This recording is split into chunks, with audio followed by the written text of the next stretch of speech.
और सिटी हलचल की बोर्ड बैठक पर विशेष कवरेज। सिटी हलचल जनता के मुद्दे तो उठाता ही है, लेकिन अधिकारियों का पक्ष भी, जनता का पक्ष भी रखता है। 28 मिनट तक की बोर्ड बैठक में लाखों करोड़ों का बजट चुटकियों में पास हो जाता है। अच्छी बात है, नगर आयुक्त एक्टिव है, ये संतोष की बात है। और बोर्ड बैठक में हंगामा नहीं हो रहा, और ये भी अच्छी बात है। सभी पार्षद, अधिकारी, कर्मचारी दबी जबान में कह रहे थे बजट का मामला है इसलिए चुप है। लेकिन सिटी हलचल के साथ नगर आयुक्त ने पूरी बोर्ड बैठक की मिनट्स के अलावा पूरे शहर का विकास कैसे होगा इस पर खुलकर बातचीत की।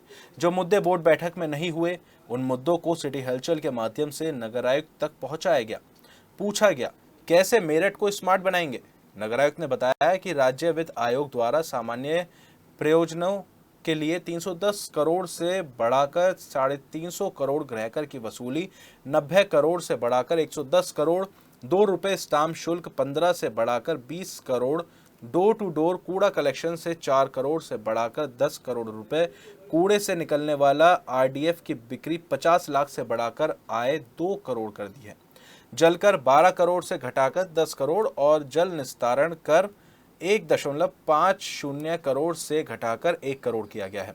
नगर आयुक्त सौरभ गंगवार ने विश्वास दिलाया कि आने वाले दिनों में कुछ चौंकाने वाले फैसले जनता के सामने होंगे। देखिए ये विशेष बातचीत हमारे इनपुट हेड के शर्मा के साथ। फाइनेंस ईयर की लास्ट बोर्ड बैठक, और इसमें जहां एक तरफ बिलों को लेकर, खर्चे को लेकर बात हुई है, तो वहीं एक प्रतिबद्धता भी है कि शहर को कूड़े से मुक्त कराना है। हमारे साथ नगर आयुक्त सौरभ गंगवार हैं, जो इस समय बैठक लेके निकले। सर, आज की बैठक कितनी सक्सेस हुई? पूर्णतः सक्सेसफुल रही। बहुत कम अवधि में ही सभी बिंदुओं को, जो भी बजट से संदर्भित बिंदु थे, क्योंकि बजट की कार्यकारिणी की बैठक थी, तो सभी बिंदुओं पे विस्तृत रूप से चर्चा हुई और किसी भी सिंगल पॉइंट पे किसी को कोई ऑब्जेक्शन नहीं हुआ और सर्वसहमति से इस बजट को पास करा दिया गया। पिछले बजट का कितना अमाउंट अभी यूज होना है सर?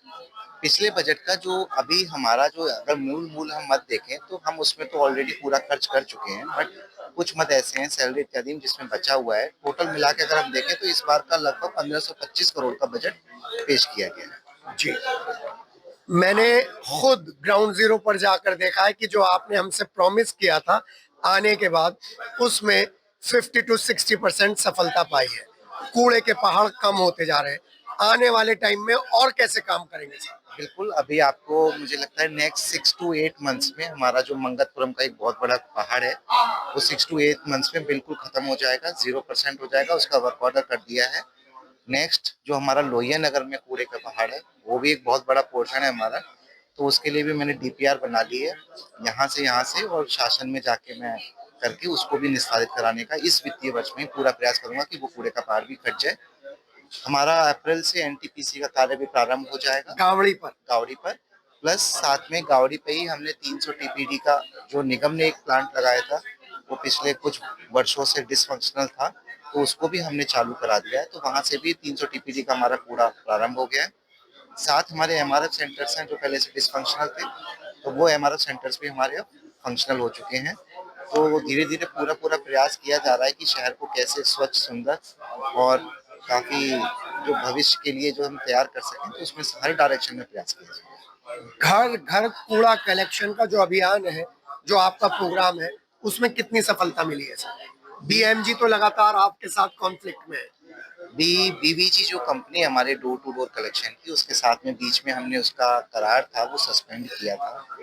उनको एक अंतिम चांस हमने दिया है 3 महीने का, जिसमें उनको अपनी सेवाएं बेहतर करनी है। सेवाओं में 2 है मेन बिंदु कि जो हमारा डोर टू डोर कलेक्शन है, उसकी सुविधा डेली हर घर से डेली कूड़ा उठे, समय से उठे, जिससे कि कूड़ा गलियों में हमें ना दिखे।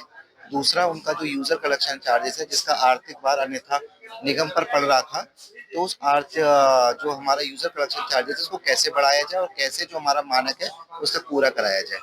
तो इसके लिए उनसे रेगुलरली हर तीसरे चौथे दिन बैठक हो रही है। हम लोग उनको बिल्कुल बैकफुट पर रखे हुए हैं कि वो अपना अपना हमें बेहतर रिजल्ट दें, बेहतर हमें बताएं कि कैसे व्यवस्थाएं हो सकती हैं। अन्यथा के लिए उनका एक ही अंतिम अवसर है। डेली मॉनिटरिंग हो रही है सर उनके काम की? मॉनिटरिंग हो रही है। सर, अगला क्वेश्चन बहुत इंपॉर्टेंट क्वेश्चन, और आपने बड़ी मजबूत इच्छा शक्ति से काम किया है, वो है टैक्स कलेक्शन का लेकर। सबसे पहले हाउस टैक्स, क्या पोजीशन है सर? हाउस टैक्स का मैं इस जनपद शहर के जितने भी हमारे शहरवासी हैं उन सबसे अनुरोध भी करना चाहूंगा कि अभी भी हमारे बहुत सारे लोग ऐसे हैं जिनका टैक्स बचा हुआ है। उनसे अपील करता हूं कि वो हमें ज्यादा से ज्यादा मात्रा में टैक्स दें। टैक्स एक तरफा नहीं होता। यदि वो हमें टैक्स देंगे तो वो किसी की पॉकेट में, किसी की जेब में नहीं जाएगा। ये मैं वादा करता हूँ। वो टैक्स उन्हीं के लिए ही, उनके रोड, उनकी नाली, उनकी लाइटें, उनके पार्क इत्यादि व्यवस्थाओं में लगेगा। प्लस इस बार ऑलरेडी काफी हमारे शहर ने काफी सहयोग किया है। हमारा जो टारगेट था वो हम अचीव कर चुके हैं। एंड पिछली बार लगभग 69 करोड़ से प्रॉपर्टी टैक्स था, जिसको इस बार लगभग हम 85 करोड़ पहुंचा चुके हैं। और हमारी टीम ने बहुत अच्छे से प्रयास किया। इसमें सभी माननीय जनप्रतिनिधियों ने हमें बहुत सहयोग किया। हमारे जितने भी मीडिया बंधु हैं उन्होंने भी हमें पूर्ण सहयोग किया। और सबसे ज्यादा सहयोग हमें अपने शहरवासियों को मिला। उम्मीद करता हूँ कि इस बार जो हम 85-90 करोड़ पहुंच रहे हैं, अभी 2-3 दिन बचे हुए हैं, 2 दिन, तो इसमें मुझे लगता है हम 90 करोड़ के लगभग पहुंचेंगे, कंप्लीट कर लेंगे फिगर। 90 करोड़ के लगभग पहुंचेंगे। और मैं उम्मीद करता हूं कि अगले बार, अगले वित्तीय वर्ष में ये कम से कम हम 150 करोड़ के अराउंड पहुंचेंगे। जी, बहुत बढ़िया और बहुत शुभकामनाएं। सर, अगला वाटर टैक्स और सीवर टैक्स को लेकर क्या है सर? इस प्रॉपर्टी टैक्स में water tax and sewer tax शामिल होता है। हमारे पास में लगभग 90,000 प्रॉपर्टी ऐसी हैं जो सीवर के अंतर्गत आती हैं। उसमें से लगभग मुझे जो रफ फिगर है कुछ 35,000 ने दे दिया है। बचे हुए हैं वो भी संबंधित बिल के साथ में ही जाते हैं। तो जो बचे हुए लोग हैं उनको भी पिछली अगली बार हम काफी मिशन मोड में उनसे जमा करवाएंगे sewer tax. Same case is with water tax. लगभग 1.5 लाख प्रॉपर्टीज ऐसी हैं जो हमें वाटर टैक्स देती हैं। वाटर टैक्स दे रहे हैं, उसमें भी हमारी प्रगति ठीक है। एक जो कुछ लोग नहीं देते हैं वो हमारे वाटर चार्जेस के हैं। तो वाटर चार्जेस की संख्या उसमें काउंट नहीं होती, तो इस बार हम उसको भी, वाटर चार्जेस को भी उसी में ऐड करा के हम लोग शामिल करें। सर, वो जो सरकारी बिल्डिंग्स पे टैक्सेस है, जिसमें एमडीए भी है, विद्युत विभाग के भी है, उनसे कैसे लेंगे सर? नहीं, सभी संबंधित विभाग जितने भी हमारे सरकारी विभाग हैं वो हमारा ही अंग है। और लेकिन आपका डेटा तो पीछा कर देते हैं वो। हाँ, नहीं नहीं, ऐसा नहीं है। सभी के कंस्ट्रेंट होते हैं, they are also supporting us. और उनके पास ऐसा नहीं होता है कि जिले स्तर पर, जनपद स्तर पर फंड हो। वो लोग भी ऊपर शासन स्तर पर डिमांड करते हैं, और जैसे फंड की अवेलेबिलिटी होती है तो फंड उनको प्राप्त होता है तो वो इमीडिएटली हमें ट्रांसफर कर देते हैं। 1-2 एक्सेप्शन के केसेस हैं, बट वो काफी ऊपर डिसीजन उनका होना बाकी है। जैसे सीसीएस यूनिवर्सिटी का ही, इसी का ही जहाँ हम खड़े हैं, सीसीएस यूनिवर्सिटी का है, तो इसका हाउस टैक्स अभी हमारा स्टे है। तो जैसा डिसीजन होगा हमारे ऊपर शासन से, माननीय राज्यपाल महोदय मैडम से, तो उनको हम जैसा निर्देश होगा उसी के क्रम में हम काम करेंगे। सर, इसका तो किराया देते होंगे हर मीटिंग का आप? इसका बिल रहता है, मेरे पास फैक्ट नहीं है, डेटा नहीं है वो कि हाउस टैक्स में से कट जाए सर? हाँ, कट सकता है, बट हाउस टैक्स उनका करोड़ों में है। अच्छा और सर। ये तो हजारों में आएगा। हजारों में है। बहुत बढ़िया बात सर। एक बात और बहुत अच्छी बात है, आप नए ऑफिस में कब शिफ्ट कर रहे हैं सर? मेरा प्रयास है, अभी ऑलरेडी हमारा 25-26 में पहुंच जाएंगे सर? 25-26 में हम लोग पहुंच जाएंगे। कब तक सर? बाय, मुझे लगता है कि दिवाली पर हम लोग उधर शिफ्ट हो जाएंगे। ठीक है सर। काम पूरा है सर, प्रोग्रेस पे है? प्रोग्रेस में। सर, एक और क्वेश्चन उठा है, क्योंकि योगी सरकार के 8 साल पूरे हो गए और प्रधानमंत्री नरेंद्र मोदी की रेहड़ी वालों के लिए बहुत तगड़ी योजना है, उनके लिए नगर निगम किस स्तर पे काम कर रहा है? हम लोगों ने यहाँ पर कुछ स्थान चिन्हित किए हैं जहाँ पर हम लोग वेंडिंग जोन इत्यादि के माध्यम से उनको सेटल करने का प्रयास। संख्या बहुत ज्यादा है। अगर मैं पीएम स्वनिधि में जो पंजीकृत हमारे वेंडर्स हैं उन्हीं की संख्या की बात करूं तो लगभग 41,000 हैं। तो 41,000 का समायोजन करना एक बहुत बड़ा टास्क है, बट हम चरणबद्ध तरीके से फेज बाई फेज, शुरुआत में कुछ मॉडल वेंडिंग जोन हम बनाते जाएंगे, वहां पर लोगों को शिफ्ट करते जाएंगे, और जैसे जैसे वो सक्सेस होते जाएंगे वैसे वैसे हम उसको बढ़ाते जाएंगे। वेंडर्स भी हमारे साथ में हैं। They are also want to regularise this system, otherwise उनका बहुत सारा हरेसमेंट टाइप होता है।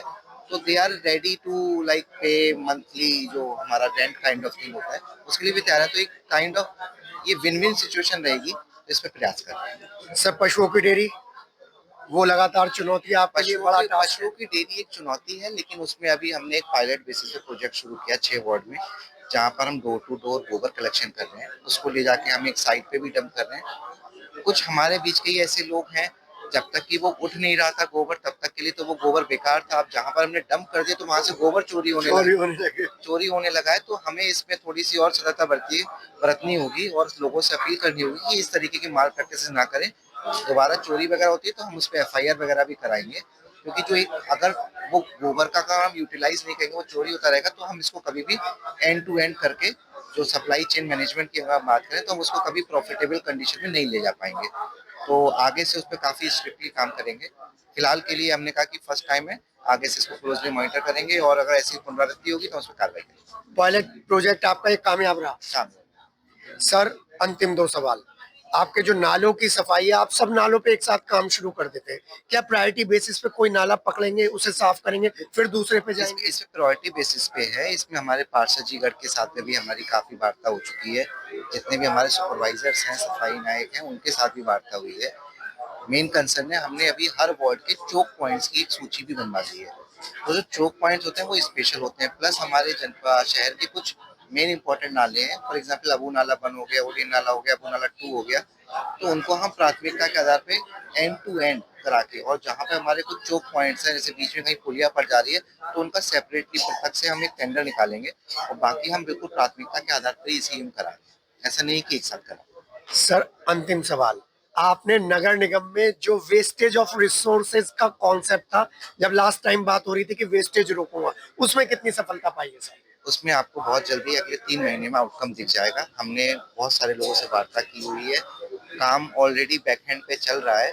आपको 3 महीने में आउटकम दिखना शुरू हो जाएगा। सर, टैक्स कलेक्शन के लिए मेरठ वासियों से अपील।